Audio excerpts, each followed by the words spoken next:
How should we do this? Quick and painless? Yeah. Or slow and painful? Slow and painful.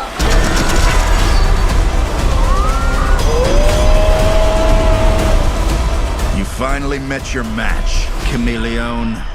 We're not so different, you and I. Skadoosh. Stand back.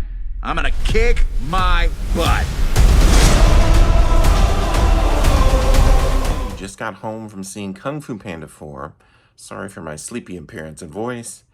It's late, but got my How to Train Your Dragon poster back there. I'm a big DreamWorks guy. I enjoy the Kung Fu Panda movies. I just recently rewatched 1 through 3, and I still enjoy them, but I don't think it's my favorite franchise in the DreamWorks. Obviously, How to Train Your Dragon, Shrek, I think are better franchises, but they're fun movies. The first 3 movies have a lot of heart, so I was looking forward to seeing this one, and unfortunately this one is not quite as good as the original 3. It kind of has that why are we doing a 4th movie kind of feel to it. It kind of falls into some of the tropes that we've seen with other animated movies, especially where they start to get longer in the tooth and more entries into the franchise. But, and there's some weird things that happen in this movie, but it's also not an awful movie. Like, I enjoyed it. I just don't think it kind of is as good as the first 3 movies. 2 is still my favorite. It has the most heart, has the best villain.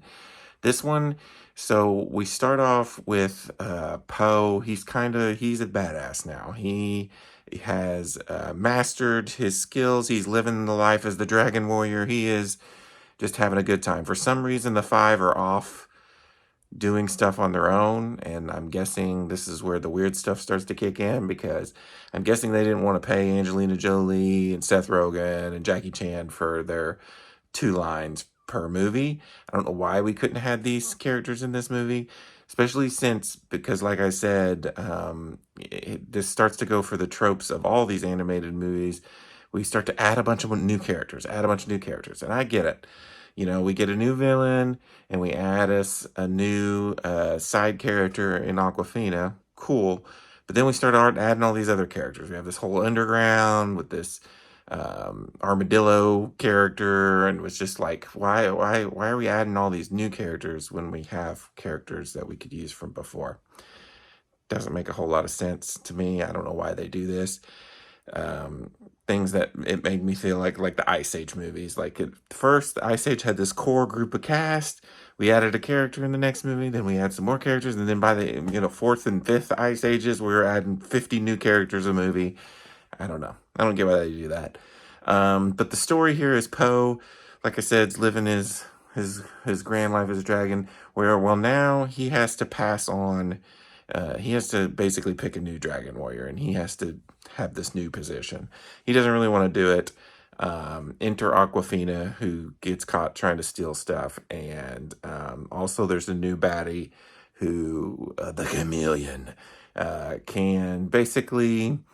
There's more to her story than what I thought was going to be in the trailer, but the gist of it is he can touch people and look like them, but there's some more to it. Like she doesn't really get their powers or anything like that. So and that was Viola Davis, I think, who was the villain, and Aquafina is the fox character, the thief character, the main new character. So you get this kind of like buddy adventure between Po and this new fox character, who the name's I don't know, I can't remember.